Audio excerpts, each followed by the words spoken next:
بلش يومنا بالصلاة على محمد وآل محمد. اللهم صل على محمد وآل محمد. هلا وعيني، شلونكم؟ شخباركم؟ يا رب تكونون بخير. رجعت لكم اليوم فيديو جديد. طبعا اليوم روتيني من الصبح لحد العصر. قبل لا نبلش حبايب الفيديو أتمنى تعطوني لايك واشتراك وتعليق حلو مثلكم. يلا نبلش. بلشت طبعا وياكم بالغدية. أنا خليت اللحم راح أحمسه وياكم. طبعا هواي بالتعليقات قاعد يكتبولي شنو تقربلك أم بنين. طبعا حبايب لا تقرب لأم بنين ولا أعرفها يعني ولا تعرفوا، مجرد شي صداقة وياها، لا أكثر ولا شي. أما بخصوص الهدية اللي وصلتني من عتيه، وايد سألت من ليش دست الهدية وليش ما أعرف شنو. طبعا حبايب هي مسوية كانت مسابقة على اليوتيوب وشي. طبعا أنا ما بس شي يعني تركت لها تعليق، يعني دائما أنا على هي ومتابعتها يعني من زمان مو هسي. وهي يعني اختارتني، هي تختار عشوة واختارتني وياها بالحساب. أحب أشكرها وأوجه شكرا على الهدية، والهدية وصلت. أنت ما شو إنها مكتوب عليها شي بغفران بنين. الله يحفظها ويسعدها. طبعا هي أخت وصديقة وحبيبي، وهي أول مشجرين كانت إلي حتى أفتح قناة على اليوتيوب. والله العظيم ما أنسى وفاتها وياي، ونصائحها الحلوة وطبخاتها الطيبة. يعني ما يوم سويت أكلة أو حلاوة من إيدها وفشلت، والله العظيم كل شغلها حلو ومرتبة وحبابة. الله يحفظها هي وأولادها وزوجها يا رب. طبعا هي سعد ولاد يعني جايبة. الله يحفظها هي والبيبي ويا رب تقوم بسلامة. طبعا تاكل اليوتيوب صار لها فوق الأسبوع. الله يحفظها إن شاء الله، يا رب تدوم على حيلها وترجع لنا بقوة فيديوهاتها وسوالفها ونصائحها الحلوة. الله لا يحرمنا من عندها يا رب. طبعا هنا أنا مثل ما شفتوا حمست اللحم وخلصت، خليت عليه ماء قاعد أسوي مرقة لحم أحمر. هنا أنا حطيت مليح. طبعا أتمنى فيديوهاتي تعجبكم، على إعجابكم. أتمنى الدعم من عندكم. حلمي 100,000 مشترك. أتمنى تحققوا لهذا الحلم، تدعموني بلايك واشتراك وتعليق حلو مثلكم. طبعا هنا بلشت أسوي بالتمن. هنا حمست الشعرية والبداية وراح أحطن عليه التمن. طبعا اليوم راح أطبخ وياكم تمن ريزي. بنات منهم جربتين، يعني الطعم خيال. يعطي طعم وشكل وذوق ولا أروع. أنصحكم بيه والله العظيم. اللي تريد الضعف أو تريد تسوي دايت أو سمينة وتريد الضعف بس تاكل تمن أو شي يعني ما تقدر بدوني، أنصحكن بيه والله العظيم. أنا صار لي فوق 5 أشهر قاعدة أستخدمه، وحسيت طبعا بتغير مو طبيعي.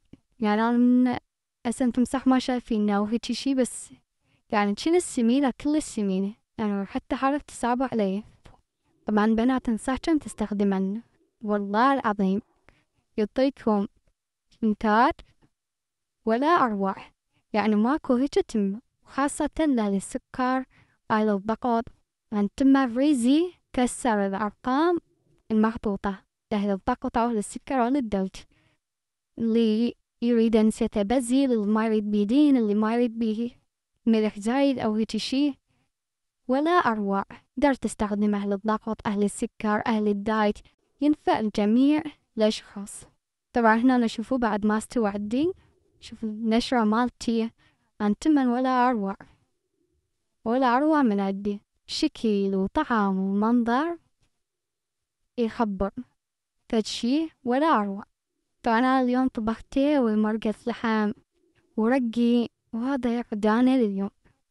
ساهمنا وساهمكم ألف عافية. وبعد ما خلصنا غدية جيت لهاي اللحظة، ما أعرف ليش كل البنات يضوجن من غسل المواعين. بنات بنوتش مثلي، يعني أنا أضوجن من المواعين، وخاصة يعني لا كثرا مرات الغدية أو العشية. فخاصة اللي نظفت المطبخ الظهر، خلصت من المواعين ورحت تنام شوية، تجيت تلقى المطبخ مهووس هوسي.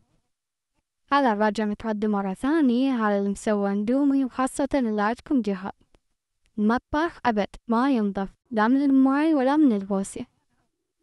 فأنا جيت بعد ما أخلص مواعين غسل، فأنا قلت أقدر أروح على المجمع. أكون مجمع يمني يعني كلش بالماي اسمه مجمع كابا ماي، يعني بالماي الأسعار مالاتي على كل شي سووا تخفيضات، وكل شي يعني عنده رخيص. طبعا بنات خلصت من غسل الماي، تمشون بعد ما غسلت وخلصت رجعت مرة ثانية أشطب بيها. طبعا بعد ما خلصت من غسل الماين قعدت أمسح بالسنك، همين غسلتي وجلبت الطباخ وياي لمود كل شي يصير مرتب. وهذا هو. شوفوا شلون صار شحلاتي المطبخ بعد ما نظف.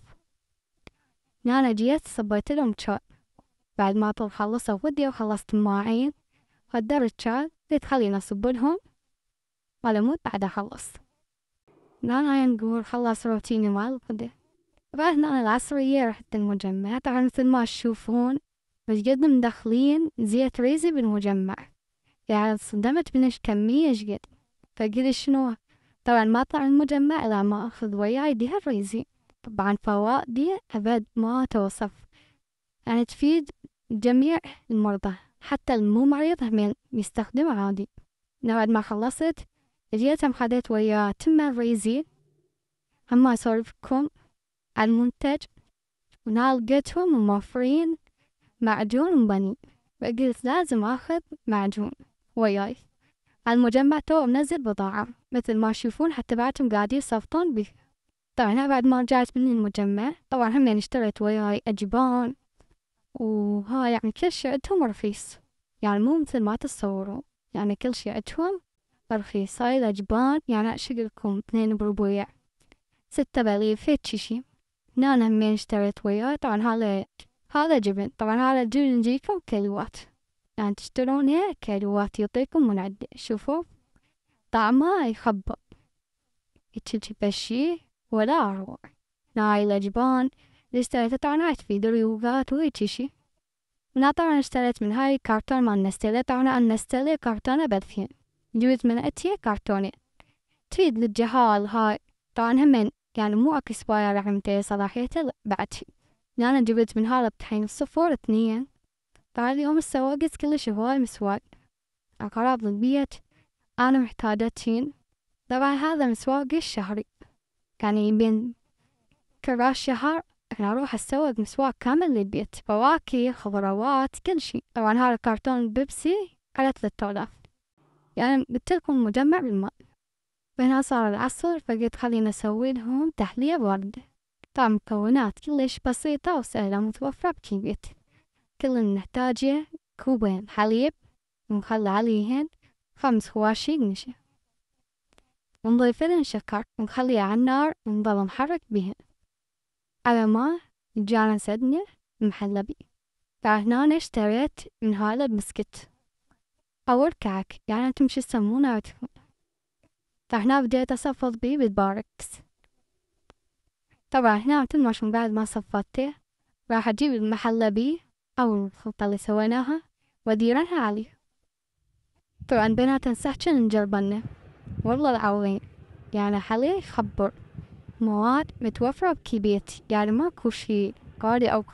بعد ما خليت المحلبي بهاي الطريقة أبدأ أوزعنا بخشوبة على كل البسكت. خلصت من الطبقة الأولى وبلشت الطبقة الثانية. طبعا بنات ما راح أسوي يعني هو طبقات أو هيجي شي، لا. أول طبقة خليت بيها محلبي، وثاني طبقة راح أسوي جلي خليه عليه. كل اللي أحتاجه هو ظرف واحد من الجلي وقلاص واحد من الماي الدافي.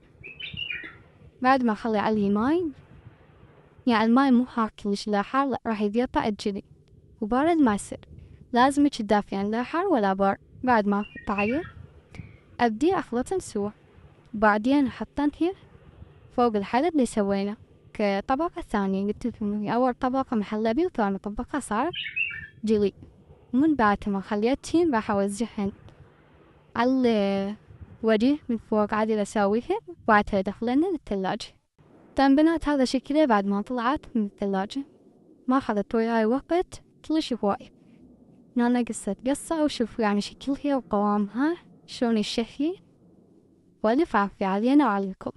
أتمنى الفيديو يعجبكم، لا تنسون باللايك والاشتراك. نشوفكم في فيديو جديد. مع السلامة.